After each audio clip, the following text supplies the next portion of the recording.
አይፍቅም ለዚህ እኮ ነው ሶፊ ይውልክ አንደኛ አሁን ኢትዮጵያ ውስጥ ያለውን ችግር በደንብ ስማኝ ኢትዮጵያ ውስጥ ያለው ችግር ብዙ ኢትዮጵያኖች እስራኤል ነን ይላሉ እስራኤል አይደሉም ሁለተኛ አሮጌው ኪዳን ብሉ ኪዳን ኦሪት የሚባለው ዘጸአት 19 ላይ የተገባው ኪዳን በእግዚአብሔርና በእስራኤል መካከል የተገባ ኪዳን ነው እንጂ ኢትዮጵያኖች የሉበትም ኢትዮጵያኖች አህዛብ ነው የሚባሉት ወይንም ጣዖት አምላኪ የነበሩ ህዝቦች ናቸው ኦሪት የሌላቸው ህግ የሌላቸው ጣዖት ያመለኩ የሚኖሩ ህዝቦች ናቸው ኢትዮጵያኖች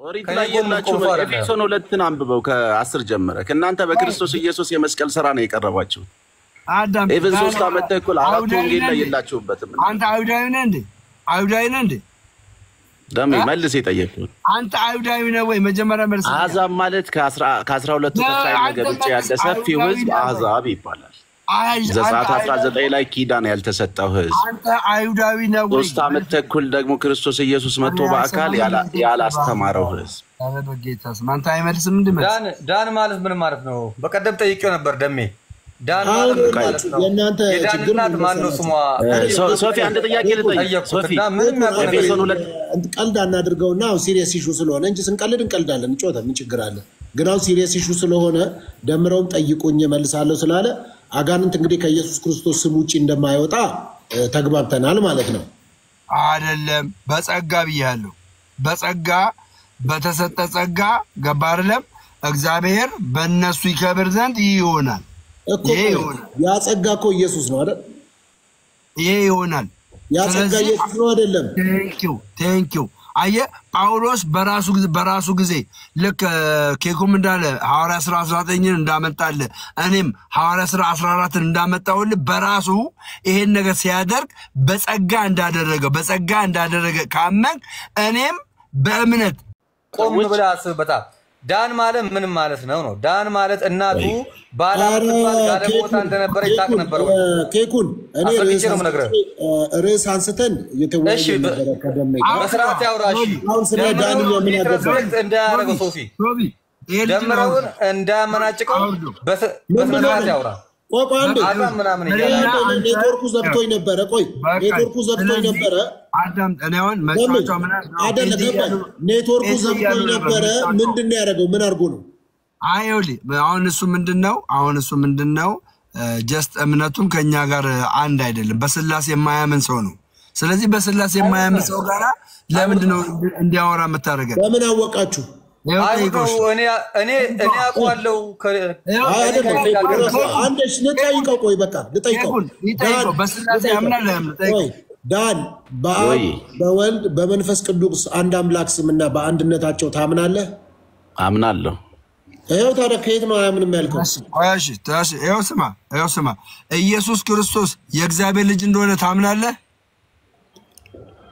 አምናለሁ ኢየሱስ ክርስቶስ የዓለምን ኃጢአት እንደሚያድን ታምናለህ አምናለሁ መዳን በሌላ በማንም እንደሌለ በኢየሱስ ክርስቶስ እንደሆነ ታምናለህ አምናለሁ አይበቃም ደሜ አንተ ታዲያ አይሁዳዊ አይደለህማ እንዴ አይሁዳዊ ማለት ነው እኔ ቆይ ቢሎጂካ እሺ እኔ ቆይ ልጨርሳላችሁ እኔ አንድ ሰከንድ ብቻ ስጠኝ ኢየሱስ መጥቷል አልመጣም ብለህ ጠይቀው ሰከንድ ብቻ ስጠኝ እሺ አይደለም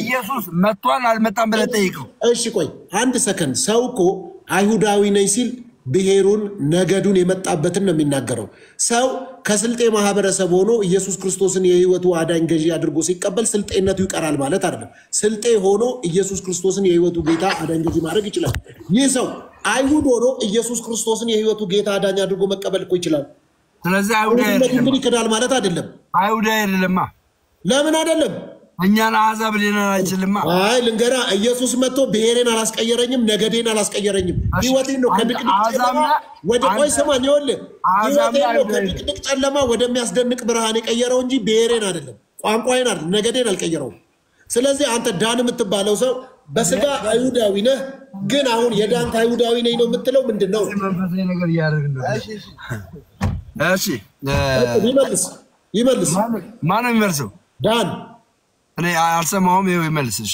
ማውት ነበር ሶፊ እውል አንተ ኢየሱስ ክርስቶስ እኔ ማምነው የኔ ማምነው ኢየሱስ ክርስቶስን የተቀበለ ሰው አይሁዳዊም ቢሆን ኢየሱስ ክርስቶስ መጥቷል፣ ከቅድስት ድንግል ማርያም ተወልዷል። ከዛ ስለ ሰው ልጆች ኃጢአት ደግሞ በቀራንዮ መስቀል ላይ ተሰቅሏል። ከዛ በሶስተኛውም ቀን ደግሞ ከሙታን መካከል በኩር ሆኖ ተነስቷል፣ በክብር አድርጓል። ደግሞ በክብር ይመጣል ብለህ ታምናለህ ወይ? ያ ትክክል አምናለሁ። ስለዚህ እስራኤላዊ ነኝ ያንን አመንክ ማለት ያንተን አይሁድነት ይፍቀዋል ማለት ነው እንዴ? አይፍቀውም በጭራሽ አይፍቀውም። ለዚህ እኮ ነው ሶፊ ይኸውልህ፣ አንደኛ አሁን ኢትዮጵያ ውስጥ ያለውን ችግር በደንብ ስማኝ። ኢትዮጵያ ውስጥ ያለው ችግር ብዙ ኢትዮጵያውያኖች እስራኤል ነን ይላሉ፣ እስራኤል አይደሉም። ሁለተኛ አሮጌው ኪዳን ብሉይ ኪዳን ኦሪት የሚባለው ዘጸአት 19 ላይ የተገባው ኪዳን በእግዚአብሔርና በእስራኤል መካከል የተገባ ኪዳን ነው እንጂ ኢትዮጵያውያኖች የሉበትም። ኢትዮጵያውያኖች አህዛብ ነው የሚባሉት ወይንም ጣዖት አምላኪ የነበሩ ህዝቦች ናቸው።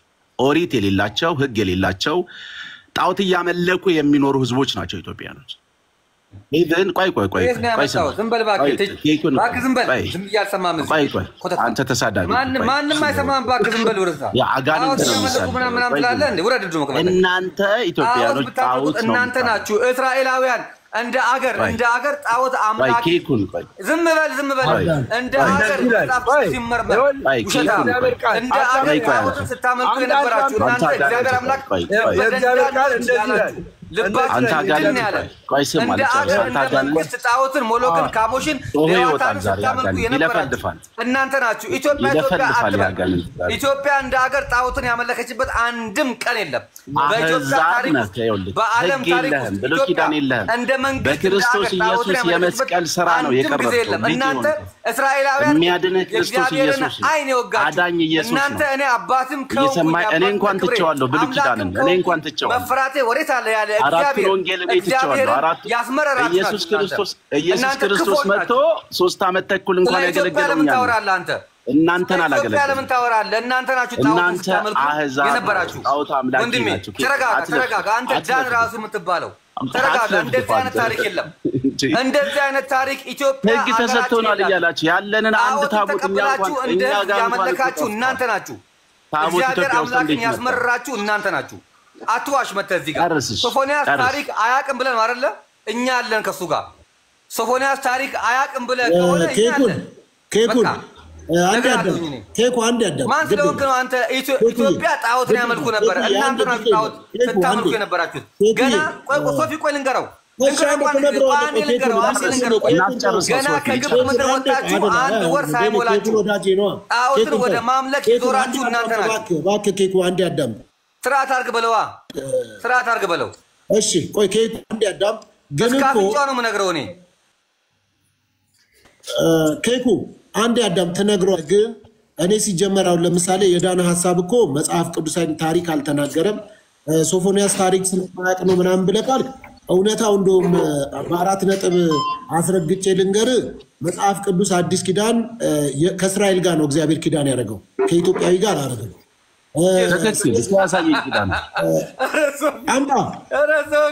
አምጣ ከመጽሐፍ ቅዱስ ኢየሱስ ክርስቶስ እንድንናገር ማርያምን ታሳዝናለህ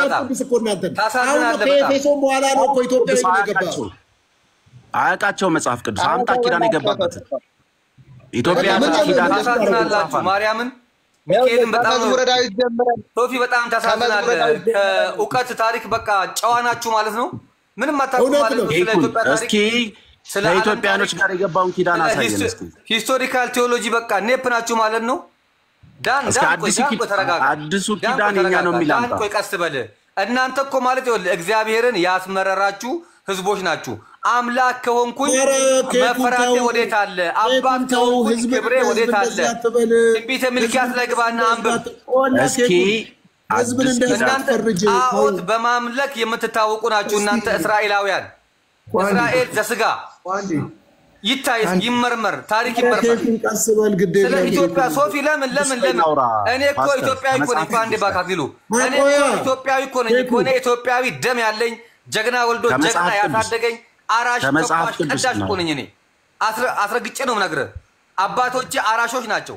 አባቶቼ ቀዳሽ ናቸው። እንግዲህ ብርቱካን የምናመርተው እኛ ነን። እንግዲህ ብርቱካን የምንልከው እኛ ነን። እናንተ ግን ጣዖትን በማምለክ ካሞሽን በማምለክ ሩት የምንልከው ለዓለምኛ ነን ለሞሎክ በመስዋዕት ነው እናንተ የምትታወቁት። ይሄንን መጽሐፍ ቅዱስን ግባና አንብበው። ሩት የምንልከው እኛ እኮ ነን። ኪኩን እንደዚህ ነው የምነግራችሁ እኔ እስካፍጫችሁ ድረስ። ከመጽሐፍ ቅዱስ ውጭ ከሆነ አላወራም። ሶፊ ሰላም ዋል። በመጽሐፍ ቅዱስ ላስረዳ። ቆይ እንዳትሄድ ዳን በመጽሐፍ ላሳይ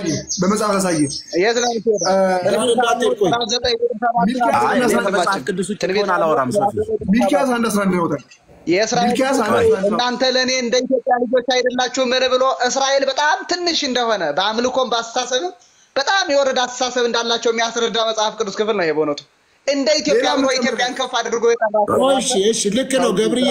ኢትዮጵያ የሚላት መጽሐፍ ቅዱስ ላይ አሁን ያለችውን ኢትዮጵያ ነው እንዴ? ችግር የለውም አብራራልሃለሁ። ምን ችግር አለው? ምን ችግር አለው? እኛ ጋር ነው ያለው እኮ ሶፊዬ። እኛ እዚህ ያለን እኮ ስናወራ በቃ እሺ በጨዋነት እናውራ። አሁን አሪፍ ሐሳብ አመጣችሁ። ችግር የለውም አሪፍ ሐሳብ አመጣችሁ። ቆይ እሺ ኬኩን አንዴ አዳምጣ በጌታ ምንድነው? እሺ አሁን ያለችው ኢትዮጵያ ነች ካላችሁ አሁን ያለችው ኢትዮጵያ ይሄንን ቆይ አዳምጧ። አሁን ያለችው ኢትዮጵያ የተባለችው በየትኛው ክፍለ ዘመን ነው? ማንንገር ዘፍጥረት 2 ላይ ሄድና አይደለም እኔ አሁን ጠየቅኳችሁ ነው። እናንተ ደግሞ በቃ ከነገ ማውራት አይቻልም እኮ አዳምጠኝ። ጥያቄን ቆይ የጊዮርጊስ ነው እስቲ ጥያቄን ስማ አንዴ አዳምጥ። ምን አለበት እንዴ አመታ አውራ። እሺ እቺ አሁን ያለችው ኢትዮጵያ በስንተኛው ክፍለ ዘመን ነው ኢትዮጵያ የተባለችው? የኢትዮጵያ የቀድሞ ስሟ ማን ነበረ? ጥያቄ ነው።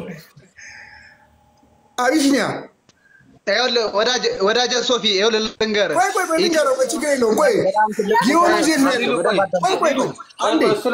እሱ ላይ ቆይ አትግቡ። እኛ እዚህ ያለን አይደለ እንዴ? ምንድነው ታሪክኛ ቁጭ አድርገን ስንት ጴንጤ የምናስተምር እዚህ ጋር አሁን ኬኩን ስለሌላ ትፎክራላችሁ እንዴ? አሁን እኔ ዘግቼው ነው አይደለ? ይሄ መሰዳደብ ምናምን ካለ ኖ እንዴ ማንን ሰደብኩኝ? እኔ በጣም ሬስፔክት አድርጌ ነው የማወራው። እዚህ ጋር ጴንጤን ስማታንሳ ቀጥልሽ። እኔ እኮ ስናገርም እኮ ደሜ እንትን ነው መራር ነው። በቃ ሶፊዬ እኔ ስናገር ደሜ መራር ነው። አንተ ለምን እንደሆነ እኔ ስናገር ደስ አይልህም። በቃ አትናገር አላልኩም። ጴንጤ ኬኩን አፍ ሰፊ ስለሆነ እኮ ነው። ኬኩን አፍ ሰፊ ነው። አትናገር አንተ ዳኒ እረፍ። ሶፊ ልጠይቅህ ሶፊ በእናትህ እነዚያ ውይይት መቀጠል ምክንያቱም እንደዚህ ለህይወት መዳን ያልሆነ ነገር ህይወት የማይገኝበት ነገር መነጋገሩ ምንም አያስፈልግም። ዳን የሚባለው ሰውዬ ተልኮ አለው ኢትዮጵያ ላይ ያንን ተልኮ እያስፈጸመ ነው። ፎዛት ቋንተ አግሪሎ አንዴ ብራዘር ህይወት የማይገኝበት ክርክር አልገባም። እሺ በቃ እሱን ተው። ዳን የሚባለው ሰውዬ ፖለቲካዊ ይዘት ያለው ነገር ነው የመጣውና ስለዚህ ቃል ማናወራ ከሆነ አይመጥነንም። እኛ ኦርቶዶክሳውያን አይመጥነንም። የቅድሙን መልስልኝ በቃ። ስለዚህ ይሄ ዳን የሚባለው ተልኮ አለው። ይሄን ነው ነገር ማለት ነው። አታስፈራሩት። እኔና ዳን እናውራ። እሱ ወንድ ከሆነ ታሪክ ከኔ ጋር ያውራ። ምንም አያውቅም። ወፍ ኔፕ ነው። ሳስጠን እሱም ስለ ኢትዮጵያ ታሪክ ያውራ፣ ማስረጃ ያምጣ። እሺ ቀጥል። 5 ደቂቃ ስጠን። ቀጥሉ።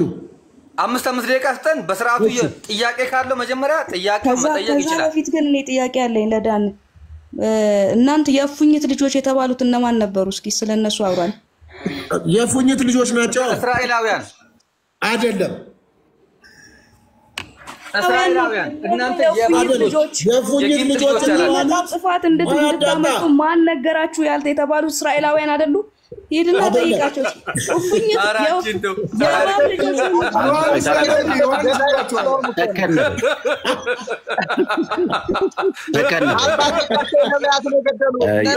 የእግዚአብሔር ሰው እኔ በጣም ነው የማዝነው። ታቦታችንን ራሱ ታቦት ወሰድን እያሉ እንግዲህ ያለን አንድ ታቦት ነው፣ እሱም ኢየሩሳሌም የሚቀመጥ ታቦት እናውራ ከተባለ መጽሐፍ ቅዱስ ራሱ በግልጽ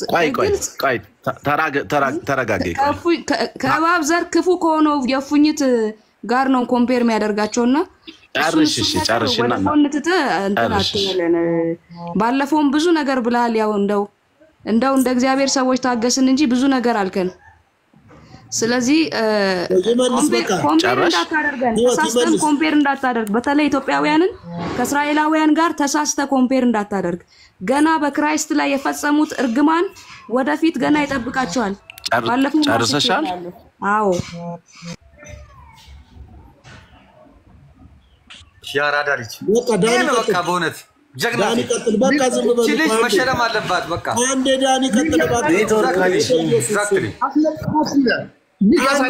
ምን አለበት ብትሰሙ? የተለየ ሀሳብ አሰሙ አይደል? የተለየ ሀሳብ አሰሙ። እሺ የተለየ ሀሳብ በቃ አይስተናገድም እንዴ? ምን እኔ እኮ በግድ ልጋታችሁ አላለም እኮ እኔም ማቀው ብሎ ያውራ። ሀሳብን በሀሳብ ሞግቱ። በቃ እንዴ ያውራ። አዲስ ነገር ስሙ፣ ፍቀዱ። የመጽሐፍ ቅዱስ ክፍል ነው የማነበው። ትክክል። ዕብራውያን 8 ከ8 ጀምሮ ያለውን የመጽሐፍ ቅዱስ ክፍል ላንብበው።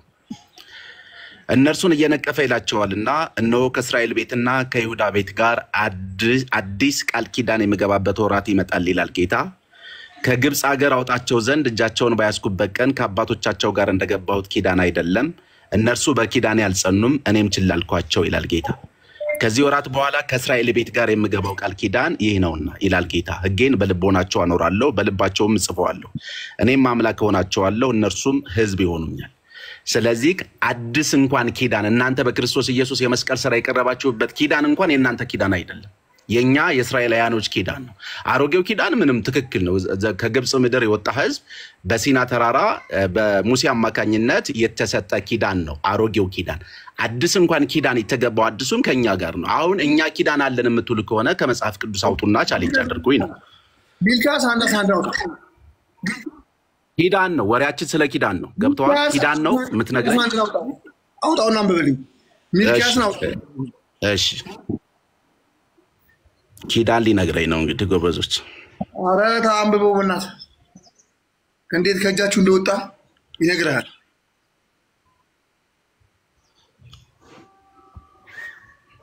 ሚልኪያስ ስንት? ሚልኪያስ የመጨረሻው ትንቢት ማለት ነው። አንድ አስራ እኮ ስንት ምዕራፍ ስንት?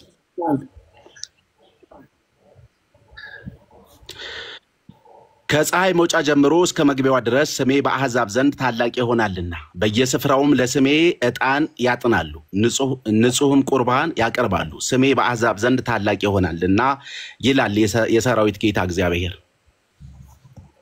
ኪዳን ነው ይሄ፣ ኪዳን ነው ይሄ። እስከ ስንት ላንብበው? አንብበው ገብቶሃል? ስለገባ አንብበው። ኪዳን ነው እያወራን ያለ ነው ብዬ ነው እኮ። አንብበው ኪዳን ነው ጀምሮ የለ አንብበው። እናንተ ግን የእግዚአብሔር ገበታ ርኩስ ነው፣ ፍሬውና መበለቱም የተናቀ ነውና በመበለታችሁ አስነቀፋችሁት።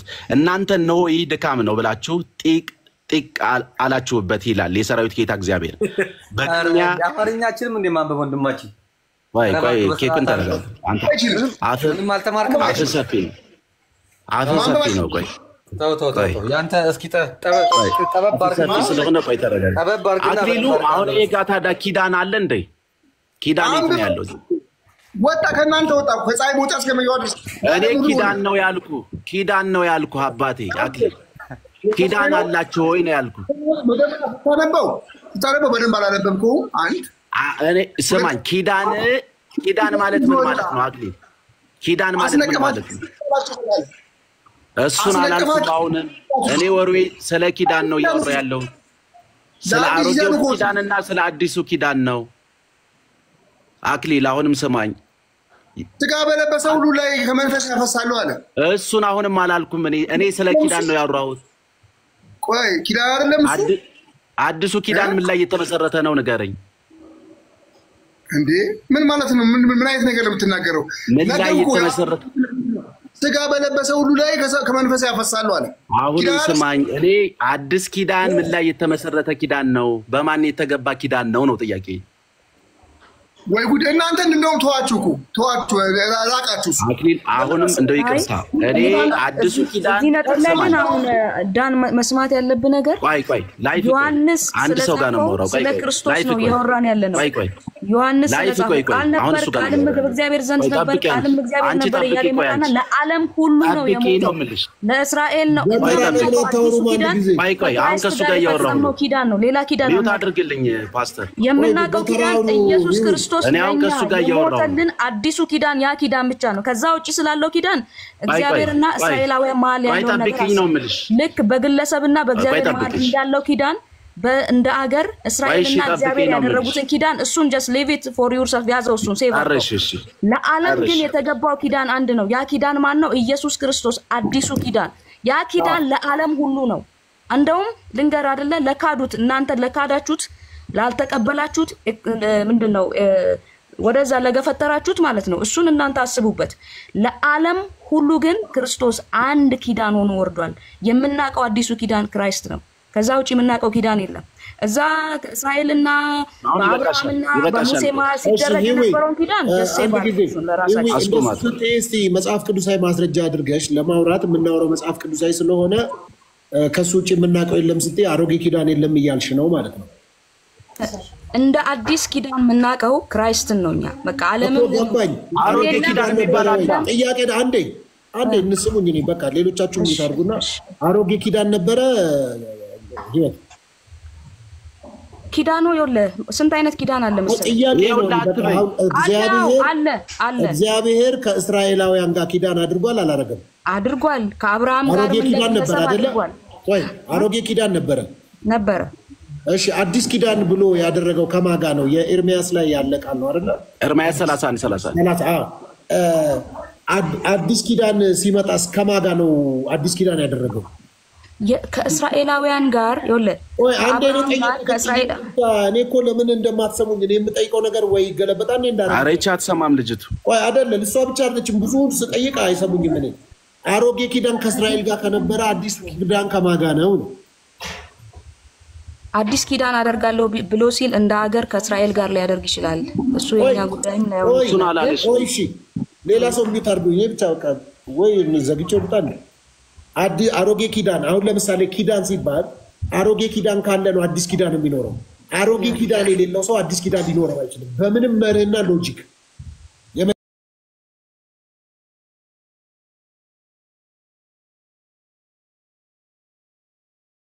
አይደለም ሶፊ እንደሱ እናወራማ፣ እንደዚህ አንግባባማ። ኪዳን እኮ አንድ ብቻ አይደለም። ጥያቄ ነው ጠየቁ። ከማጋ ነው አሮጌውን ኪዳን ያደረገው? እግዚአብሔር ካንተ ጋር ኪዳን የለውም እንዴ? ስፔሲፊካሊ እንደ አገር ከእስራኤል ጋር ኪዳን አለው። እንደ ዓለም ደግሞ አዲስ ኪዳን ያረከማ አዲስ ኪዳን አለን እኛ። አዲስ ኪዳን ከማጋ አረገ? ከዓለም ጋር። እንደ ዓለምማ መጀመሪያ ኪዳን አልነበረው? ዓለምማ መጀመሪያ ቆይ አዳምጪኝ። ኪዳኑን ሲያድስ ማለት ነው። አውራሽ አትናደድ። አይደለም እኔ እኮ ተናድጃለሁ። እኔ የምጠይቀው ሌላ እናንተ የምታወሩ ሌላ። ቀድመም እንደደምረው ሰይጣን እኔ የምፈልገው መልሽልኝ አይባልም። ጥያቄ መብት ነው። ግን እኔ የምፈልገው የእግዚአብሔር በግ የተባለው ኢየሱስ ሸረባካችሁ በቃ አውሩ እናንተ ሁላችሁም አውሩ። በቃ እኔ እንደውም ቤት ውስጥ ቁጭ እላለሁ። በቃ አላወራም። በቃ እና ነው የምናወራው። እውነት መቴን ነው በዚህ እና እናወራ አውራ። በቃ ሶፊ አውራ። ይሁን ላውራ መቻልኩኝ እኔው ጋር የራሴን ጊዜ ወስጄ ራሴው ሐሳብ አንስቼ መጥቼ እናንተ ብቻ ነው የምታወሩት። እኔ ስጠይቅ አታስጠይቁኝም። በራሴው ቤት እኔን ሚዩት ታደርጉኛላችሁ። እኔ የሚገርም የለም እኮ በሶሻል ሚዲያ ታሪክ ራሱ። እሺ በቃ እሺ አውራ። ጠይቅና እንነጋገር።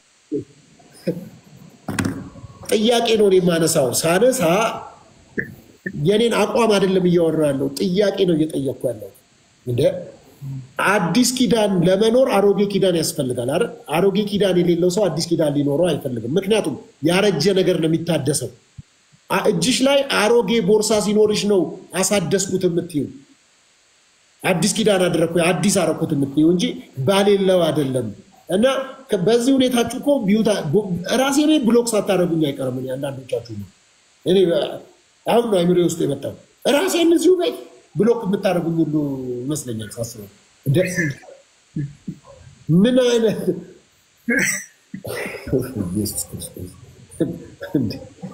ግን የት ነው እውነት እንደዚህ አይነት ፍሪደም ያለበት? በቃ ሰው ሁሉ እየከፈተ የሚያወራበት እኮ ነው ያላየው። በመሰረቱ እኛ እንናገር ብቻ ምንል አይደለም። ሐሰት ሲነገር ግን ደስ ስለማይል ነው። ለምን ደስ አይልም?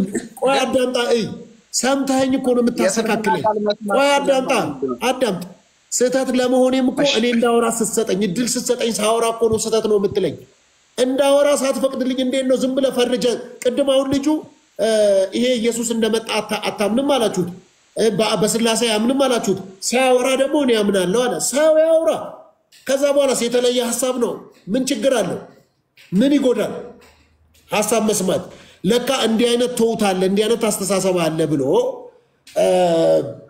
እንትን ማድረግ ይቻላል። ሰውን መመለስ ይቻላል። ስለዚህ መጀመሪያ እንሰማማ። እኔ ብቻ ነኝ ልክ አትበሉ።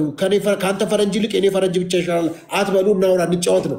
እኔ አሁን ሂዊ ለምሳሌ ረጅም ጊዜ እንተዋወቃለን። ክርስቲያናት በጌታ ናት አውቃለሁ። ያላትንም ፖዚሽን አውቃለሁ። ሀሳብም እንዳላት ከኔ ጋር የተቃረነ ሀሳብም አላት እኮ። ይሄ ልጅ አያስወራኝም ብላ አይደለም የምትመጣው። እኔ ጋር ስትመጣ ሀሳቧን ጨርሳ እንደምትሄድ ስለምታውቅ ነው የምትመጣው፣ ሌሎቻችሁ። ስለዚህ እኔ እያልኩ ያለሁት ሂዊ አሮጌ ኪዳን በሌለበት አዲስ ኪዳን ከየት መጣ? የመጀመሪያው ኪዳን እንደ ሀገር ከእስራኤላውያን ጋር ከሆነ ያደረገው አዲሱንም ኪዳን ከእስራኤላውያን ጋር ነው ያደረገው ማለት ነው። የኤፌሶን መጽሐፍ ምዕራፍ 2 ላይ ነው የተጨመርነው አይደለም ወይ? የሚለውን ጥያቄ እሱን አንድ ላይ አድርግልኝ። እዚህ ላይ አንድ ማነሳል ነገር ራሱን ከዚያ አውድ ሳልወጣ ማለት ነው። ማንንም እግዚአብሔርን ከዚህ በኋላ ወቅ አይለውም። እኔ ኪዳኔን በልቡ ላይ አኖራለሁ ብሎ በግልጽ እኮ ተጽፏል። በሰው ልጅ ሁሉ ላይ ማለት ነው። ስፔሲፊካሊ ዘርም ሳይለይ ምንም ሳይለይ። ይሄ የሆነበት ዋናው ሪዝን ምንድነው? በመጨረሻው ዘመን ኢየሱስ ክርስቶስ ወደ ምድር ሲመጣ የነበረው ነባሩን ኪዳን ሲያድሰው ዓለምን ሁሉ አካቶ ነው ያደሰው። ለእስራኤል ቤት ብቻ ተብሎ የታደሰ ኪዳን የለም። በእርግጥ ነው በፊት የነበረው ከእስራኤላውያን ጋር የነበረ ኪዳን ነው። አዲሱን ኪዳን ግን ሲመጣ ምን አለ? ማንንም እግዚአብሔርን ወቅ አይለውም ማለት። ከዚህ በኋላ እኔ ኪዳኔን በሰው ልብ በስጋ ላይ እጽፈዋለሁ አለ። ዳትስ ኦል በቃ ያለው ይሄኛው አዲሱ ኪዳን የሚመለከተው እንደዚህ አይደለም። እነ ጳውሎስ እኮ እነ ጳውሎስ ይሄንን ቤዝ አድርገው ነው ገብቷል አይደለ? ወደ ዓለም ሁሉ ወንጌልን ለመስበክ የተነሱት። እነ ጴጥሮስ የነበረባቸውን ዘረኝነት ሰብሮ ወጥቶ ጳውሎስ ለአሕዛብ ሁሉ ወንጌልን ሊሰብክ የተነሳበት ምክንያት ጨዋው የለ ባሪያ የለ ምናምን የለ ምን የለ ምናምን የለ ብሎ ደፈጠጠው ከዘጋው። ኢቭን በጾታችን እንኳን አንታወቅም በእግዚአብሔር ፊት የምንታወቀው። እሱ የቱ ጋር ነው ታዲያ? እሱ እኮ ከትንሣኤ በኋላ ከሐዋርያ ሥራ በኋላ እኮ ነው አይደል? አሁን እንግዲህ ስለ ዘመን እያወራን ነው እንዴ? አይ በቃ ይኸውልሽ ስናወራ እሱማ ከሐዋርያ ሥራ በኋላማ ታስበናል አልኩሽ እኮ። ከመስቀሉ ሥራ በኋላማ አሕዛብ ታስቧል። ክርስቶስ በመስቀል ላይ ከተሰቀለበት ሰዓት ጀምሮ አዲሱ ኪዳን ተከፍቷል። በቃ ኑዛዜ ነበረ። በመስቀሉ ሥራማ አዎ ታሰብን። ሄደሽ ቆሮንቶስን ጠቅሰሽ መናገር አትችይም። እሱን ሄደሽ ከሐዋርያ ሥራ በኋላ ያሉ መጽሐፎችን ጠቅሰሽ እኮ ማለት አትችይም። እዛ ጋርማ ታስቧል። ተስማማን እኮ። ጨዋ የለም፣ ባሪያ የለም፣ እስኩቶ የለም፣ እስራኤል የለም፣ ፍልስጤም የለም። የሰው ልጅ ሁሉ በክርስቶስ ኢየሱስ ኒው ክሬሽን ሆኗል፣ አዲስ ፍጥረት ሆኗል። ከዛ በፊት ስለነበረው ነው እያወራን ያለነው። ከዛ በፊት ደግሞ የታደሰ ኪዳን አለ እንዴ? ሶስተኛ ኪዳን አመጣችሁ እንዴ? እንደሱ አላለም። ይኸው ላይፍ በደንብ ተሰብ ኪዳን ያለው የመጀመሪያው ኪዳን በሙሴ በኩል የመጣ ከማጋር የተገባ ነው። የተደረገ ኪዳን ከእስራኤል ሕዝብ ጋር የተደረገ። አዲሱስ ከማጋር ነው የተገባው? አዲሱ በክርስቶስ ኢየሱስ በኩል ከዓለም ሁሉ ጋር ኪዳኑ የተገባው እኛ አናቅማው። እሱ ነው ሌላኛው ነገር ወለ እስቲ መጽሐፍ ቅዱሳዊ ማስረጃ እስቲ ዕብራውያን ላይ ምን ይላል መሰለህ? መጽሐፍ ቅዱሳዊ ማስረጃ ንገሪኝ። አሁን የራስዎት ካን ጀምራሉ ዕብራውያን ላይ አሁን እኔ እንደዚህ እንዳለ ሊወለ ስፔሲፊካሊ ይሄ ነው አይደለም፣ ግን እኔ ባይብልን አንብቤ እኔ ማውራው ነገር ደግሞ ግልጽ ነው። ቆይ ላምጣልሽ። ዕብራውያን ላይ ያለው ኮንሰፕት ላምጣልሽ። ዕብራውያን ላይ አንቺም አላደለም ለሌላ ሰውም አላደለም። ስትናገሪ እንደ እግዚአብሔር ቃል ከሆነ የምትናገሪው አይደለም አይባልም። ከመጽሐፍ ቅዱስ እዚህ ቦታ ብለሽ ተናገሪ ግዴታ። እኔ አንድ ጥያቄ ልጠይቅ። አዲሱን ኪዳን በተመለከተ ከክርስቶስ ጋር ግንኙነት የለውም ነው የምትለው? ጥቅስ ንገሪ ኖ ጥቅስ ልንገራችሁ ብለሻል። አሁን እኛ ባልሽው ነገር ማስረጃ አምጪ ነው። ዕብራውያን መጽሐፍ ላይ ብላለች። ስፔሲፊካሊ መጽሐፉን ልንገርህና ጥቅሶቹን ሚውት አድርጌ ከፍቼ ያወጣልሃለሁ። እሺ ምንድነው መሰለ ዕብራውያን ላይ ምን ይላል መሰለ? ጥቅሱን ንገሪ። ኑዛዜ ያለ ከሆነ ይላል ጥቅሱን ንገሪ። ተናዛዦች እስኪሞት ድረስ መጠበቅ ግዴታችን ነው ይላል። ከዛ ደግሞ ወርዶ ምን ይላል መሰለ? ጥቅሱን ንገሪ ላንብብልሽ ነው የምልሽ። ዕብራውያን ውስጥ ነው ያለው አልኩ አይደል? ሚውት ላርግና ከዛ ወጥቼ እንትኑን እሺ ሚውት አድርጊና ውጭና ነሽ። እስከዛ እኛ እናወራ። ሐሳቤን ልጨርስና መጀመሪያ ሐሳቤን ልጨርስና ልውጣ። ካለ መጽሐፍ ቅዱስ ውጭ አታወሪም። ታዋን ትጨርስና መጽሐፉን ክፍል እናወጣለን። ዳን ወንድማችን ክፈችና አውጭ በቃ ሐሳቤን ጨርሼ ልውጣ። ስለዚህ ያለ ተናዛዡ በሕይወት እስካለ ድረስ ኑዛዜው አይፈጸምም። ያ ማለት ምንድነው? ክራይስት እስካልሞተ ድረስ ማለት ነው። ሲናዘዝ ደግሞ በነቢያቶቹ ነው መጣለው አድናለው እንደዛ እያለ ነው የከረመው። ያ ኑዛዜ ነው። መቼ ነው ውርሱ የተከፈተው መሰለ? ክራይስት በመስቀል ላይ በሞተ ሰዓት ውርሱ ተከፈተ። ያ ውርሱ የተከፈተው ምንድነው? በክርስቶስ ኢየሱስ የእግዚአብሔር ልጆች የመሆን መብት ተከፈተ። አንብብ። ስለ ኑዛዜ እኮ ያወራል መጽሐፍ ቅዱስ ላይ አያወራም? ዕብራውያን ላይ መጽሐፍ ቅዱስ ክፍል አወጣላለሁ።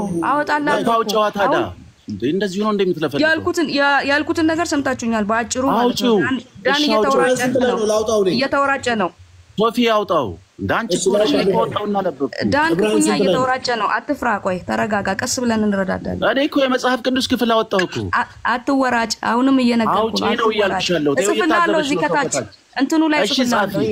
በቃ አሁን ተረጋጋ እያልኩ ያለሁት ነገር ስለ ውርስ መከፈት እያወራን ያለነው ለዓለም ሁሉ ስለተደረገው ውርስ መከፈት ነው።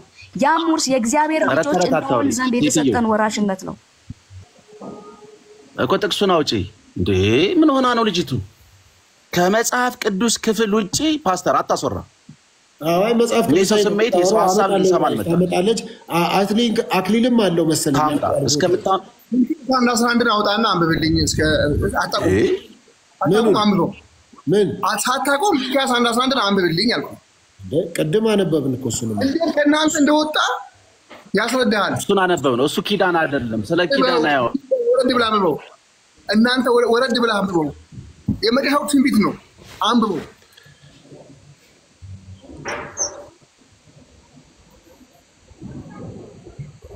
እንደዚህ አይነት ጥቅሶች እኮ ብዙ ማምጣት ይቻላል። አክሊሉ አንብበው ይውጣና ይነበብ። ብዙ ማውጣት ይቻላል። እንደዚህ አይነት ጥቅስ ሚክያስ 11 እንዳልተቀበሉ ክርስቶስ ራሱ ወገኖች አልተቀበሉኝም አይደል ያለ? ወገኖች እስራኤላውያን አልተቀበሉኝም አለ እኮ። ዓለም ሁሉ እንዴት ከመጽሐፍ ቅዱስ ክፍል ውጪ የሆነ ሐሳብ ባንናገር ደስ ይላል። አይደለም ግዴ ለማንበበው በደንብ የሚያሰዳ ሐሳብ ነው። እንደውም ተንትኖ ይናገራል። ተንትኖ ነው የሚናገረው። ኤርሚያስ 30 አሮና አሊመጣ አንተ ይችላል ነው አንብብልኝ። ምን ላንብብ? ቆይ አንዴ ኤርሚያስ 31 33 ሶፊ ኤርሚያስ 31 33 እሺ ጉድ ፈላና አክሊሉ ላይ ይሄኛው ተስፋባድ ነው። ንገረኝ እስቲ ኤርሚያስ 31 33 ነው። በለው ከነዚያ ወራት በኋላ ከእስራኤል ጋር የምገባው ቃል ኪዳን ይህ ነውና ይላል እግዚአብሔር።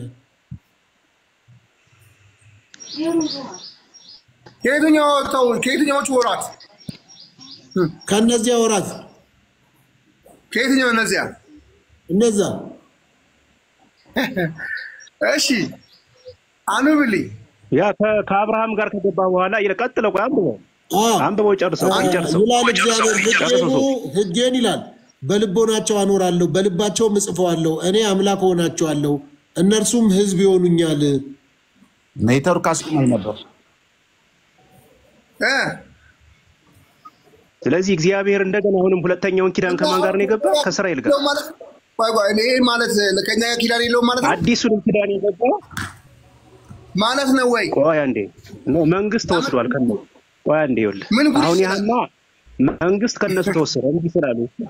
እምቢ ስላሉ አዳምጠኝ። እምቢ ስላሉ እስራኤላውያን ኢየሱስን ስለሰቀሉ ኢየሱስ ምን አለ? መንግስት ከናንተ ይወሰዳል አለ አይደል እንዴ? ጳውሎስም እኮ ለሮሜ ሰዎች ሲጽፍላቸው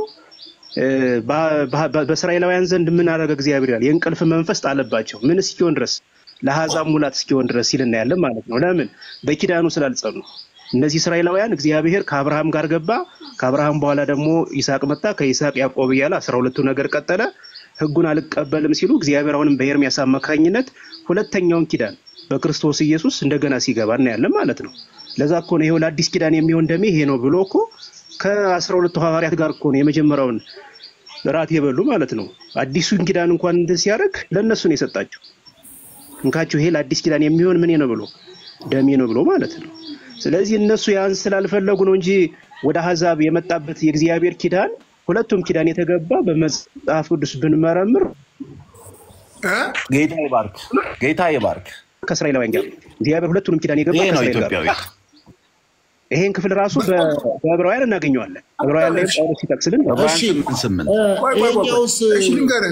ይሄኛውስ ታዲያ ዕብራውያን 9 ላይ ያለው ስለዚህም የፊተኛው ኪዳን ሲጸና ሕግን የተላለፉት የሚቤዥ ሞት ስለሆነ የተጠሩት የዘላለም ርስት የተስፋ ቃል እንዲቀበሉ እርሱ የአዲስ ኪዳን መካከለኛ ነው ይላል።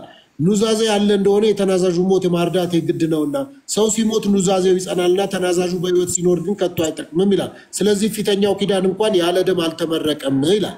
ስለዚህ እዚህ ላይ ምንድን ነው የምትሉት እናንተ ሐሳብ? ይሄ እኮ ይኸውልህ ፓስተር ይሄ ክፍል የሚያወራው ስለ ክርስቶስ ኢየሱስ ስለምንገባበት ርስት ነው እያወራ ያለው። ስለዚህ የሚያወርሰን ሞቷል መጥቶ የሚወስድብን የለም ብሎ የምንገባበትን ርስት ነው የሚያወራው እንጂ ስለ ኪዳን የሚያወራ ክፍል አይደለም ልጅቱ እየተናገረች ያለችው። በደንብ ስሙኝ። አሁን ያልገባቸው ይመስለኛል። ከግብጽ ምድር የወጣ ማህበረሰብ ጨርስ ከግብጽ ምድር የወጣ ማህበረሰብ ቀይ ባህር የተከፈለለት ማህበረሰብ በሲና ተራራ እግዚአብሔር ከእስራኤል ሕዝብ ጋር አሮጌ ኪዳን ይገባል። 623 ሕግ ነው።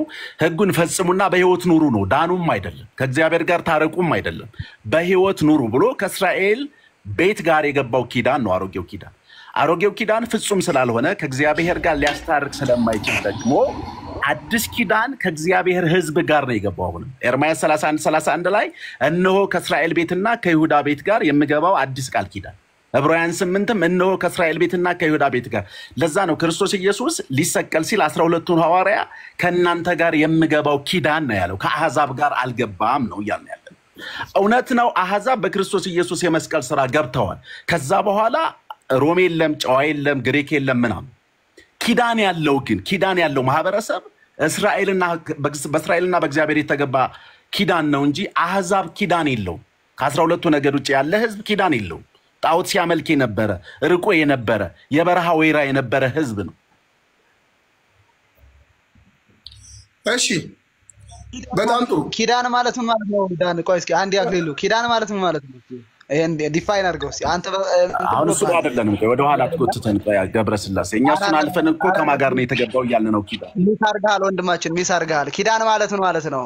ከመወዳቸው ጋር ቃል ኪዳን አሁን ሌላ ላይ ነው። ቆይ እስኪ አትመልሱ። ኪዳን ማለት ቃል መግባት ነው። እግዚአብሔር ቃል ገባ ይሄን ፈጽማለሁ ይሄን አደርገዋለሁ። ከመጀመሪያው መሰረቱ ለምንሰጥ ነው በጣም ትልቅ ችግር የሚፈጠረው። ቅድም ዳን ጥቀሽልኝ ጥቅስ ያልከኝን ቦታ ላንብብልህ። ዕብራውያን 9:26 ኑዛዜ ያለ እንደሆነ አነበበልን። አልሰማሽም ማለት ነው። ፓስተር አነበበው እኮ ያነበዋል። ታምበው ኑዛዜ ያለ እንደሆነ የተናዛዡ ሞት ማርዳት የግድ ነውና ሰው ሲሞት ኑዛዜው ይጸናልና ተናዛዡ በሕይወት ሲኖር ግን ከቶ አይጠቅምም። ስለዚህ ፊተኛው ኪዳን እንኳን ያለ ደም አልተመረቀም። ሙሴም ትእዛዙን ሁሉ እንደ ሕጉ ለሕዝቡ ሁሉ ከተናገረ በኋላ የጥጆችና የፍየሎችን ደም ከውሃና ከቀይ የበግ ጠጉር ከይስቦ ከምናምን ጋር ያለ የሚያወራው ነገር በአጠቃላይ ይሄ ስለ መዳን ኪዳን ነው ማለት ኪዳን ነው። ስለ መዳን ኪዳን ከማን ጋር ተገባ ነው የሚለው። ታዲያ እኛ አሁን እኮ ያልንሽ ሌላ ነው፣ አንቺ የምትመልሺው ሌላ። ሴትዮ ከማን ጋር ነው የተገባው ኪዳኑ ያልን ያለ ስነ ስርዓት አንደበትን እያረምክ አውራ። ሴትዮ ምናምን አያስፈልግም። እዚህ ኦፌንድ ኮንክ ኦፌንድ ካረኩ ሶሪ፣ ግን እያወራሁ ያለው ከመጽሐፍ ይኸውልሽ ላይፍ ከመጽሐፍ ቅዱስ ላይ ከእስራኤል ቤት ጋር ነው የገባው ብዬ ኪዳኑን እንደተናገርኩ ኖ በይና ኪዳኑ ከአሕዛብ ጋር ነው የተገባው በይ ነው። እስራኤል ጋር ብቻ አይደለም። አንተ አዳምጥ፣ መጀመሪያ አዳምጥ። ከመወዳቸው ጋር ቃል ኪዳንን አድርጋለሁ ማለት ምን ማለት ነው? ከመወዳቸው ጋር እግዚአብሔር ኪዳኑን አውጣና ቻሌንጅ አድርጉ ነው። በእናንተ መጽሐፍ ቅዱስ እኮ ነው የምጠይቃችሁ ነው። አሁን እዚህ ጋር ያለው ግልጹ ነገር ምን እንደሆነ ታውቃለህ? የክርስቶስ መሞት እንደ ኪዳን ነው አይደለ? እየወሰድን እያወራን ያለው የክርስቶስ መሞት ከእስራኤል ቤት ጋር ከይሁዳ ቤት ጋር የተደረገ ምንድነው ስፔሲፊክ ኪዳን ነው የሚል አመለካከት ካለ እኔ አላቅም። እሱን በአንተ በኩል ጨርሰው። እኔ ግን ማምነው የክርስቶስ የሁለተኛው በመስቀል ላይ ያደረገው ኪዳን ከዓለም ሁሉ ጋር ነው፣ ከዓለም ሕዝብ ሁሉ ጋር ነው። ከፀሐይ መውጫ እስከ ድረስ በአሕዛብ ዘንድ ነው እኮ ያለው። በአሕዛብ ታላቅ ይሆናል። በየቦታና በየስፍራው ለስሜ ንጹሕ ቁርባን ያቀርባሉ፣ ዕጣንም ያጥናሉ ይላል እግዚአብሔር እኮ ነው ይሄንን ግን አስረቀፋችሁ አንዴ ኪዳን ስንት ኪዳን ነው? አንዴ አክሊሉ ስንት ኪዳን ነው ያለው? ስንት ኪዳን ነው ያለው? ብሉይና ሐዲስ አይደል? ፔትራ ኪዳን የሚለውን ዲፋይን አላደረጋችሁም። ምለው ስንት ኪዳን ነው ያለው ብላችሁ ስትሉ ሁለቱም ኪዳን በደም ነው በቃ። አይ ኪዳን ኪዳን የሚለውን ኪዳን ለዓለም ነው አንዴ ልጨርስ። ደሙን ያፈሰሰው አንዴ 31 ላይ አለ። ለእስራኤል ብቻ አይደለም። በማስረጃ አምጣ። እኛ በማስረጃ ሰጠን። በማስረጃ አምጣ። እንደሱ አክሊሊ በጸባይ ከመጽሐፍ ቅዱስ ክፍል ላይ ያሳየን ነው እኮ እኛ የሚያስወግድ የእግዚአብሔር ሕግ ይለዋል አይደለም። አሁን እኛ ተመልከት አክሊሊ አይለውም ይለዋል። አሮጌ ኪዳን የት ነው የጀመረው? ንገረኝ፣ የት ነው የተገባው? ዓለም ሁሉ ኃጢአት የሚያስወግድ የእግዚአብሔር በግ ይለዋል። እኛ እሱን መቼ አላለም አለን አክሊል? እኛ እኮ አላለም። አሮጌ ኪዳን ከመንፈስ ያፈሳለሁ፣ ስጋ ሁሉ ላይ ከመንፈስ ያፈሳለሁ እያለ እየተናገረ ብሏል። አሮጌ ኪዳን የተገባው የት ነው? ንገረኝ። የሐዋርያት 2 ላይ አሮጌ ኪዳን የተገባው አሮጌ ኪዳን አሮጌው አልፏል። አሁን ስላዲስ ኪዳን ነው። የት ነው ቦታው? ስላዲስ ኪዳን ነው እያወራን ያለ ነው። ቦታውን ነው የነገርኩህ የጠየቅኩህ። ያ አልፏል። አሁን ስላዲስ ኪዳኑ እናወራ ነው። ካለፈ ለምን ታዲያ ታቦት ትይዛለህ አንተ? ኢትዮጵያን ያመሰግናታል። ታቦት ለምን ትይዛለህ? አሞስ 9 ቁጥር ምንድን ነው የሚለው? ምንድን ነው የሚናገረው? አክሊል ተረጋጋና እናወራ ወንድም። እናንተ የእስራኤል ሕዝቦች ወይ ለኔ እንደ ኢትዮጵያ ልጆች አይደላችሁ? ምን እንደ ብሏል። በቃ እኛ ልጆች ነና። እሺ ናቸው። እኛ እኮ አይደላችሁም አላልንም። አሮጌ ኪዳን የተገባው የት ነው? አክሊል ቆይ ገብረስላሴ አሮጌ ኪዳን የተገባው የት ነው? አክሊል እሺ የሐዋርያት 18 ላይ ላስረዳ። የሐዋርያት 18 ላይ አሮጌ ኪዳን የተገባው የት ላይ ነው? አንዴ በእናትህ የሐዋርያት 8 ላይ የኢሳያስ መጽሐፍ አንብቦ ሰግዶ ሲመለስ እኮ ነው።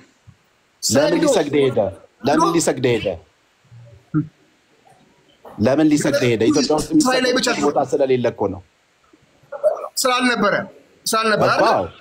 ጌታ ይባርክ። ጎሽ ኢትዮጵያ ውስጥ የሚሰገድበት ቦታ ስለሌለ እግዚአብሔር ስለሌለ አይደል ሊሰግድ ሄደው?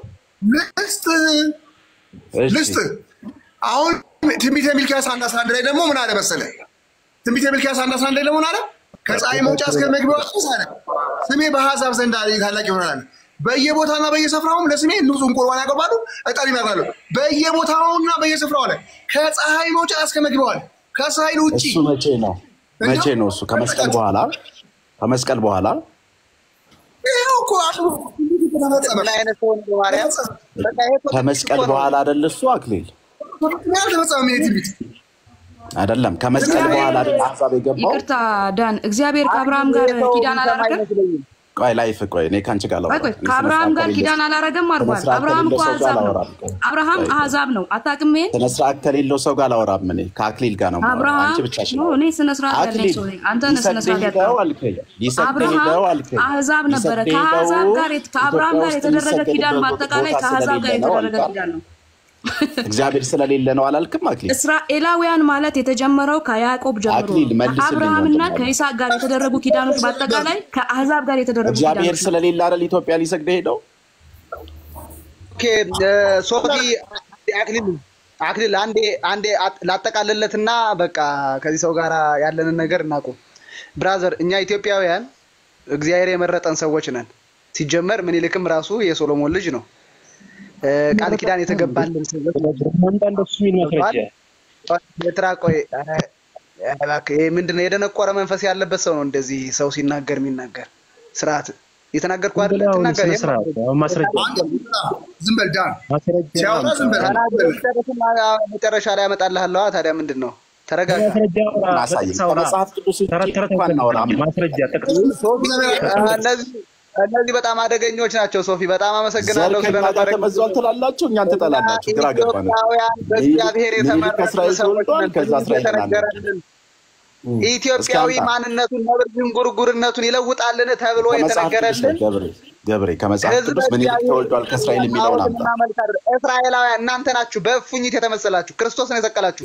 ክርስቶስ ራሱ ስለናንተ ሲናገር የገዛ ወንድሞቼ የገዛ ወገኖች አልተቀበሉኝም አለ። ታውቃለህ? እናንተ ናችሁ ያልተቀበላችሁት፣ እኛ ግን ተቀበለናል። መጽሐፍ ቅዱስ ላይ ኢትዮጵያ የሚናገር አንድም ቦታ ላይ የለም። በጣም ዳኒ አንተ ሲጀምር ባንዳ ገብረ ስላሴ ስማኝ አንዴ ስማኝ ካንተ ጋር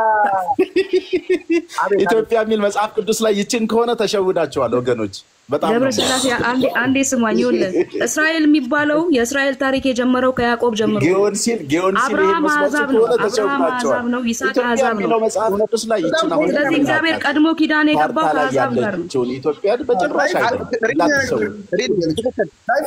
በጣም ታንኪ ትክክል። እህታችን በጣም ትክክል። አብርሃምና ከይስሐቅ ጋር ሲገባ ቃል ኪዳን ቀድሞ የገባው ከአሕዛብ ጋር ነው። እስራኤል ከአሕዛብ በኋላ ነው የመጣው። ምን ታመጣለህ? ከዛ ውጭ ደግሞ ስለ ኢትዮጵያ ደግሞ ህዝበ እስራኤል ከግብጽ ወደ ከነዓን ሲወጡ ሙሴን ያማከሩ ኢትዮጵያውያን ናቸው።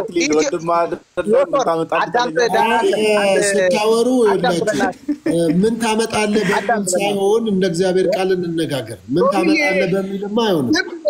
ሶፊ ልብ ብለህ ስማ። ምን መሰለህ የኢትዮጵያ ጥላቻ ያለበት ሰው መሆኑን ታያለህ። ኢትዮጵያዊ ገብረ ስላሴ ፈርጅ እንደዚህ ቆይ አዳምጣ። አንተም እንዴ አዳም ኢትዮጵያን የኢትዮጵያ ጠላት ነኝ ብሏል እንዴ? ኢትዮጵያን አልወድም ኢትዮጵያን አልወድም ከአፉ ወጥቷል እስካሁን ሲያወራ። ለምን ታሪክ ያጣጣል?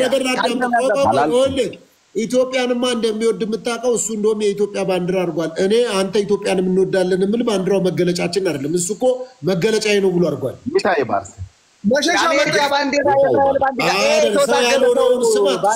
ሀሳቡ አልተመቸኝም፣ ሀሳቡ ልክ አይደለም፣ ሀሳቡን አልገዛውም፣ ሀሳቡ ትክክል አይደለም ማለት ትችላለህ እንጂ ያልሆነውን ነገር ሰው መፈረጅ አንፈር ነው። ሶፊ ሀሳቡን አለመግዛት ብቻ ሳይሆን ኢትዮጵያውያንን አንቋሾ ነው ሲናገር የሰማሁት። ምን ብሎ ከሙሴ ጋር አንዴ ቆይ እቺ ልጨርስልህ፣ በቃ እቺ ልጨርስልህና ከዛ በኋላ እንደፈለገ ንገረኝ። ቆይ አንዴ ለምን አታዳምጡም? የቱ ጋ ነው ኢትዮጵያውያንን ያንቋሸሸበት ቦታ? ይሄ ቦታ በለኝ፣ እዚሁ እኔ ራሴ ቻሌንጅ አደርገዋለሁ። ንገረኝ። ኢትዮጵያውያን አህዛብ ናቸው፣ እግዚአብሔርን አያመልኩም ሲል ሰምቻለሁ በጆሮዬ። እሺ በል ስማ። እሺ በጣም ቆንጆ ሀሳብ። አሁን በጣም ልክ ያልሆነ ነገር ተናግሯል ብላል። ኢትዮጵያውያን አህዛብ ላለመሆናቸው አንተ ማስረጃ ንገረኝ። አክሊል ቆይ ገብሬ ያስረዳ። ቀጥል። እኔ አመጣልታለሁ። ኧረ ሀገሬን እኮ በደንብ ነው የማውቃት ወዳጄ እኮ ገብ ደስ ይለኛል እኮ አውራ። ትንቢተ አሞጽ ምዕራፍ 9 ቁጥር 7 ላይ እንግዲህ ደቂቃ ሰጠኝ የለ ነገር ትንቢተ አሞጽ ምዕራፍ 9 ቁጥር 7 ላይ የእስራኤል ልጆች ሆይ እናንተ ለኔ እንደ ኢትዮጵያ ልጆች አይደላችሁምን? እሺ ጥያቄ እኮ በቃ ሀሳብህን እናውቀዋለና በቃ ልክ ነው እኮ። አሁን አንተ እሺ ይኸውልህ ቆይ ስማኝ። የኢትዮጵያች አሁን ያለችው ኢትዮጵያ የቀድሞ ስሟ ማን ነበር አልኩኝ ቅድም። ማንም ትሁን በቃ እኔ ሲጀመር አሁን ወደ ልመጣልህ ሲጀመር እኛ ኢትዮጵያውያን ላስረዳህ ለምን አታዳምጡኝም? እንደው በጌታ የኢትዮጵያ የቀድሞ ስሟ ማን ነው? በጣም ጥሩ አቢሲኒያ። እሺ እንደዳምጣ አቢሲኒያ ነበር አይደል የቀድሞ ስሟ? እስቲ መጽሐፍ ቅዱስ ላይ የቀድሞዋ አቢሲኒያ የአሁኗ ኢትዮጵያ ብሎ የተጠቀሰ ቦታ አሳይ። በጣም ጥሩ አዳምጠኝ። የድሮውን መጽሐፍ ሰርች አድርግና ዘፍጥረት 2 ላይ ያለውን የጊዮን ወንዝ ኢትዮጵያን ይከባታል ይላል። የጊዮን ወንዝ ያለው የት ነው ያለው? እኔ እኮ ምን አይነት ነገር ነው የምታወሩት? እሱም ቃልማ እኔም አንተም እናውቃለን። ይቺ አሁን ያለችው ኢትዮጵያ የቀድሞ ስሟ ዳምጧ የቀድሞ ስሟ አቢሲኒያ ነው ትላላችሁ። የቀድሞ ስሟ አቢሲኒያ ከሆነ ለምን አቢሲኒያ ተብላ አልተጻፈችም? ኢትዮጵያ ቆይ እሺ ይሄን ጥያቄ መልሱልኝ። የቀድሞ ስሟ አቢሲኒያ ነው። በየትኛው ዓመተ ምህረት ወይም በየትኛው ክፍለ ዘመን ኢትዮጵያ ተባለ ከአቢሲኒያ ወደ ኢትዮጵያ የተቀየረው መቼ ነው?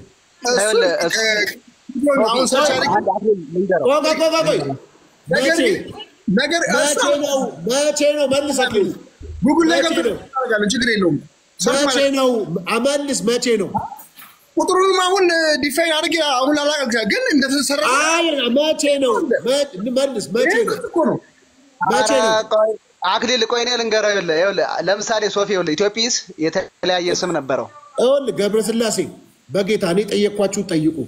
ኢትዮጵያ የተባለው አቢሲኒያ የተባለችው ሀገር ኢትዮጵያ ወደ መጠሪያ የተቀየረችው በየትኛው ዓመተ ምህረት ወይም ክፍለ ዘመን ነው? መልስልኝ። ይኸውልህ እኛ በኢትዮጵያስ ኢትዮጵያውያን ነን፣ በአቢስ አቢሲኒያውያን ነን። ይኸውልህ ሲጀመር ኢትዮጵያ የዘር ግንዷ ሞክር። ይኸውልህ ኢትዮጵያ የሚለው ቃል ከኤደን ገነት ጀምሮ በሚለው ቃል ውስጥ ይኸው እዛ ውስጥ አለ። ታውቃለህ አይደል? እስራኤላውያን ይሆን በሚለው አልኳችሁ። ቆይ ይኸውላችሁ ጠየኳችሁ። የኢትዮጵያ የቀድሞ ስሟ ማን ነው ስላችሁ አቢሲኒያ አላችሁ። የቀድሞ ስም የለም። ኢትዮጵያ የሆነችው ማለት ነው። የቀድሞ ስም የለም። ኢትዮጵያ ናት። ኧረ ይኸው አቢሲኒያ ነው ያለው። አቢሲኒያ ነው። በመሀል ሲዘበራርቁ የፈጠሩት ስም ነው እንጂ ኢትዮጵያ ናት። በቃ ከጥንት ጀምሮ ለመሰለ ከኤደን ገነት ከሚለው ቃል ጀምሮ ያለው አሁን እስራኤላውያን ታውቃለህ አይደለ? እስቲል የአባይ ወንዝ ላይ ክሌም እንዳላቸው አንቺ ኢትዮጵያ ከድሮም ኢትዮጵያ ነበረች፣ ይቺ ሀገር ኢትዮጵያ ነበረች የሚል መጽሐፍ ቅዱሳዊ ማስረጃ ወይ የታሪክ ማስረጃ አምጪ። ከሁለቱ ኢትዮጵያ የሚባል ሰው በኢትዮጵያ ስለኖረ ነው ኢትዮጵያ የተባለችው። ስለ አራቱ ወንዞች ያወራል አይደለ? ከአራቱ ወንዞች አንዱ ጊዮን ብሎ የሚጠራው ወንዝ ያለው ኢትዮጵያ ውስጥ ነው ይላል። ስለዚህ ያ ጊዮን የተባለው ወንዝ ደግሞ ለምንድን ነው እሱን የምደጋግሙት? መጽሐፍ ቅዱስ ላይማ ኢትዮጵያ የሚል ብዙ ጊዜ ተጽፏል። ይችኛዋ ሀገር ለመሆኗ ቶፊዬ እንዴ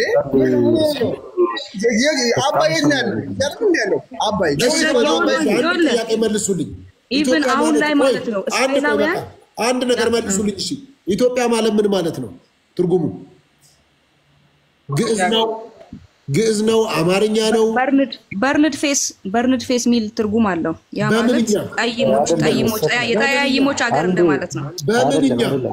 ቆይ ቶሬቶር ትርጉሙን ነው አይደል የጠየቀኝ? ኢትዮጵያ የሚለው ትርጉም የተሰጠው ፎር በርንድ ፌስ። ኢትዮጵያ በምንኛ ነው?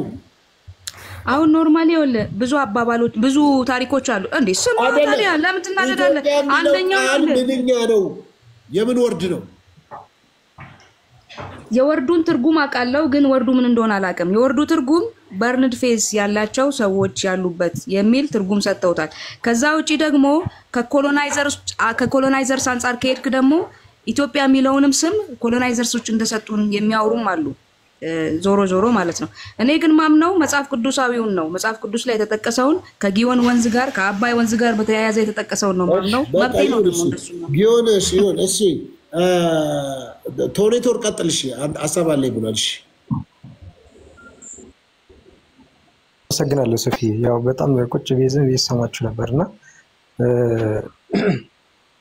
ኢትዮጵያ በርንድ ፌስ ምናምን እኔ ታሪክ አንዳንዴ ብዙ ጊዜ እንደምታውቁት በቤተክርስቲያን ደረጃ ዶግማ ቀኖናና ትውፊት አለ። ስለዚህ በትውፊት ወይም በታሪክ የምናውቀው አሁን የኢትዮጵያ ታሪክ ምናልባት ሰምታችሁ የማንበባችሁ ከሆነ ኢትዮጵያ የተባለውን ስም ያገኘችው አንደኛ በመልከ ጸዲቅ ሶስተኛ ልጅ የመንፈስ ልጅ ሆነው በንጉስ ኢቴል አማካኝነት ነው። ንጉስ ኢቴል የእግዚአብሔር ትምህርት ወደ ኢትዮጵያ መጥቶ ታሪክ የሚያወራው ነው የምነግራችሁ። ወደ ኢትዮጵያ መጥቶ ጊዮን ላይ የድንጋይ ወንበር ዘርግቶ መንገስ ከጀመረ በኋላ ኢትዮጵ ብሎ ኢትዮጵ ማለት ኢት ማለት ስጦታ ነው። ኢዮፕ ማለት ቢጫ ወርቅ ማለት ነው። ስለዚህ የቢጫ ወርቅ ስጦታ የሚል ትርጉም አለው። ስለዚህ ኢትዮጵያውያን ተባልን እና ኢትዮጵ ወይም ደግሞ ንጉስ ኢቴል ነው መጥቶ ስሙን እንድናገኝ ወይም ደግሞ ኢትዮጵያውያን እንድንባል ያደረገው። ምክንያቱም ንጉስ ኢቴል ወደ ኢትዮጵያ መጥቶ ከነገሰ በኋላ ኢትዮጵ ብሎ ራሱን ነገሰ ነው የሚለው ታሪክ ስናይና ስለዚህ በንጉስ ኢቶፕ ነው ኢትዮጵያውያን የት ነው የመጣው ንጉስ ኢቶፕ?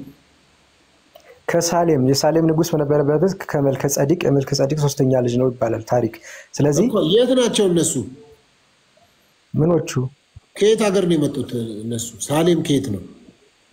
ሳሌም ማለት ኢየሩሳሌም ማለት እኮ ነው። ሳሌም ማለት ሳሌም which means ከእስራኤል ሀገር መጥቶ ነው ኢትዮጵያ ውስጥ ንጉስ የሆነው። ሳሌም አሁን በእግዚአብሔር ተመርቶ ነው የሚለው ገባ አይደለ? በእግዚአብሔር ተመርቶ እኔ አሁን ይኸውልህ እኔ ሰይጣንም ይምራው እግዚአብሔርም ይምራው አይደለም ጥያቄ መጥቷል ተመርቶ መጥቷል። ከዛ እስራኤላዊው ኢትዮጵያ ውስጥ መጥቶ ነው ንጉስ የሆነው። ከዛ እቺን ምድር ኢትዮጵያ ብሎ እስራኤላዊ አይደለም ያው እስራኤላዊ ነው ምናምን የሚል እንትን የለውም። የሳሌም ኢየሩሳሌም ነው የመጣው አልከኝ። ታዲያ ምናዊ ነው? አጣጣኝ እኮ እስኪ መጀመሪያ ሶፊ የሳሌም ንጉስ ነበር አይደለ ካህኑ መልከ-ጼዴቅ። ስለዚህ መልከ-ጼዴቅ የነበረው ልጅ በእግዚአብሔር ተመርቶ ወደ ኢትዮጵያ መጥቶ ነገሰ ነው የሚለው። ከእስራኤላውያን የመጣ የሚል ምንም ነገር የለውም። ስለዚህ አሁን የንጉስ መልከ-ጼዴቅ ልጅ ሶስተኛ ልጁ ችግር የለም። ከዛ በፊት ምን ይባል ነበረ? ያ አገሪቷ ምን ትባል ነበረ? እሱ መጥቶ ኢትዮጵያ ከማለቱ በፊት እኔ ምንም ትባልንም እኔ ጉዳይ አይደለም። እሱን ይቅርታ አድርግልኝ። ለምን እንደሆነ ነገር ነው እንጂ ነገረን እኮ ታሪክ እየነገርከን አይደል እንዴ? ሶፊ አንዴ ይቅርታ። አሁን ከዛ በፊት አቢሲኒያ ትባል ነበረ። ሌላም ስም ምናምን ሊሰጡ ይችላሉ። ብዙ ጊዜ እኔ አሁን እንደውም ምን እንደተረዳው ልንገርህ። በመጽሐፍ ቅዱስ ለኪዳን ታሪክ ኢትዮጵያ የተገባለት ኪዳን የለም ተብሎ ኢትዮጵያ እንደዚህ ተገብቷል ሲባል የትኛው ኢትዮጵያ? እሺ መጽሐፍ ቅዱስ ላይ ኢትዮጵያ በምድር ላይ አለች የትኛው ማለት ለእናንተ? የትኛው ኢትዮጵያ ካልሆነች ሌላ ኢትዮጵያ ካለች ንገሩን እስኪ። አሁን እቺ የድሮ ሳሌምም ትሆን ወይም ደግሞ አቢሲኒያም ትሆን። ስለዚህ አሁን የመጽሐፍ ቅዱስ ላይ ኢትዮጵያ እርስ በርስ እንኳን አሁን እኮ አልተግባባችሁም። አክሊሉ የሚያወራው ሌላ ነው። እኔ ስለ እርስ በርስ አይደለም ማንንም እንትን ብዬ ማንም ጋር ልናቀፍ ነው። አንተ ሌላ ነው የምትለው። የቱኛውን እንመልሽ? ሰዎች ነን እኮ ታሪክ ነው የምናወራው። ይላል መልካችን ራሱ ይለያል። መልካችን ራሱ ከዓለም ይለያል። አይለይም? አንድ ጥያቄ ምን ነው ከዓለም ያንተ የሚለየው መልክ ንገረኝ። መልካችን ይለያል። አንተ ኢትዮጵያዊ እኔ ከየትኛው ጥያቄ ነው አይደለም? ኦኬ ስለዚህ ቆይ ስማኝ አዳምጠኛ። ደቡብ ኦሞ አካባቢ ያሉ ሰዎች ኢትዮጵያ አይደሉም ልትለኝ ነው? ኢትዮጵያዊ ማለት አዲስ አበባ አካባቢ ያለ ህዝብ ብቻ ነው እንዴ? ታዲያ እንለያለን የምትለው ምኑ ነው የሚለየው? እነሱ ይኸውልህ አዳምጠኝ እንግዲህ የለህም። እኛ መልካችን ከሌላው ህዝብ እንለያለን። አንለይም እንለያለን።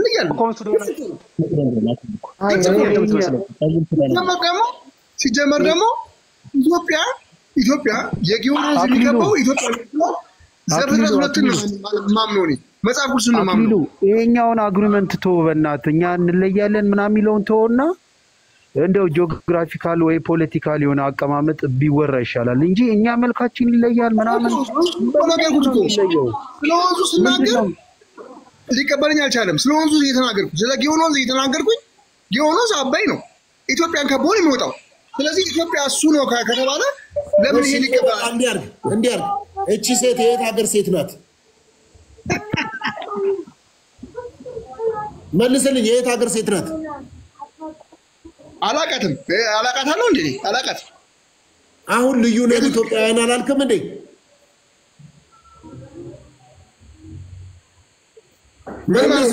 በቃ ይቶ ዝም ብሎ ይሄ ነገር ጆሲ የማይሆን አመክንዮ ነው ያመጣው።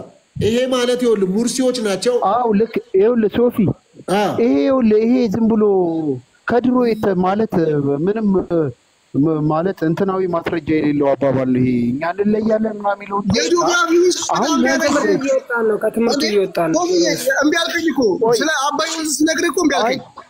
ዘፍጥረትን ጠቅሼ እስኪ ቆይ ይኸውልህ አሁን ለምሳሌ ኢትዮጵያ በመጽሐፍ ቅዱስ ላይ ያለችው የሚለውን ታሪክ ይኸውልህ ቀላል እኮ ነው። ጂኦግራፊካልና ከዛ ደግሞ ሂስትሪ በሱ አቀማመጧ የት ነው ማናት ሁሉም ዓለም ላይ ሁሉም ዓለም ተቀምጠውን አለ። እስራኤልም አለች፣ ሁሉም ዓለሞች አሉ። እንትንም አለች፣ ሮምም አለች፣ ከዛም ደግሞ ኢራቅም አለች፣ ኢራንም ሁሉም እኮ ቱርክም ሁላ አሉ እኮ መጽሐፍ ቅዱስ ላይ። ችግር የለውም። አሁን ይሄ ኢትዮጵያ የለችም የሚያስብል ነገር የለውም። ተቀባይነት አላችሁ ወይ በእግዚአብሔር ዘንድ የሚባለው ነገር ነው ጥያቄ አይደል የተነሳው? አለ አይደል የሚባለው? ተቀባይነትማ በጣም አለ።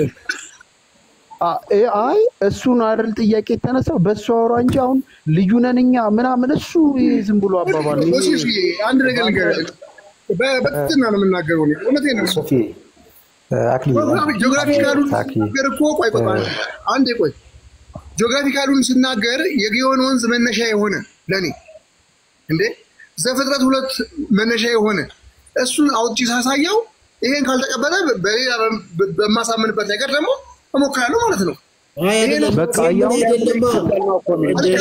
እስኪ ከሙሴ ጋር እናገናኘውና ሙሴ ከግብጽ ሲሸሽ ወዴት ነው የመጣው? መቼስ ወደ ሞሮኮ ምናምን አልሄደም ማለት ከግብጽ ሲሸሽ ኢትዮጵያ ከግብጽ ሲሸሽ የመጣው ወዴት ነው የሚለውን እስኪ እሱን ከሱ አንፃር እናውራ። ወደ ኢትዮጵያ ነው ያገባውም ኢትዮጵያዊት ነው ይላል አይደለ? አዎ አሁን ኢትዮጵያ የምትባለው የቷ ናት? ማናት ነው ጥያቄው? የትኛዋን ሰኒ በአባይ ማለት ጊዮን የት ድረስ ይሄዳል? ወደ ሱዳን ይሄዳል፣ ወደ ግብጽ ይሄዳል። ብዙ የአፍሪካን ሀገር ይኸውልህ ታሪክ የሰማሁት እንደው እስከ ኢትዮጵያ ያካልላል ይባላል። ህንድ ውቅያኖስን ያካልላል ይባላል። እስከዛ ድረስ የሚሄድ የኢትዮጵያ ማንነት ማለት ይሄ ማለት አጠቃላይ ህዝቡን መገለጫ ነው። ከቧት ነው የሚወጣው። እስቲ ጂኦግራፊካል ብታየው ኢትዮጵያን ከቧት ነው የሚወጣው። አሁን ያለችው ኢትዮጵያ ዞሯት ነው የሚወጣው። ግብጽና ይሄዳል፣ ሱዳንም ይሄዳል። ሱዳንም ይሄዳል። ኢትዮጵያና ያው ኢትዮጵያ ያላቸው ንጽጽር በተመለከተ ይላል። ሱዳን ምንድነው እስከ የመን ድረስ ያልፋል እኮ ችግር የለውም። ከየመንንም አልፎ ኢትዮጵያውን ብዙ ጊዜ መጽሐፍ ቅዱሳዊ ኢትዮጵያና አሁን ያላችውን ኢትዮጵያ ብዙ ጊዜ በንጽጽር ያስቀምጣሉ። ብዙ ስታነቡ አሁን ለምሳሌ ስያሜን የሚመለከት ነው። ብዙ ጊዜ ኢትዮጵያ የሚለውን በግሪክና በልሳነ ጊዜ ተጠቀሙ። ስያሜውን ኩሽ በሚልም መስተካከል አለበት ብለው የሚሞግቷሉ። የሚገርማቸው ኩሽ ብለው ማለት ነው። ግን አዳምጠኛ አንዴ ዮሴፍ የሚሞግቱ አሉ። ለዚህም የዕብራይስጡ መጽሐፍ ቅዱስ ይልና ይላል ኢትዮጵያ የሚለውን ኩሽ በሚል እንደሚጠራው በማንሳት ይሞግታሉ።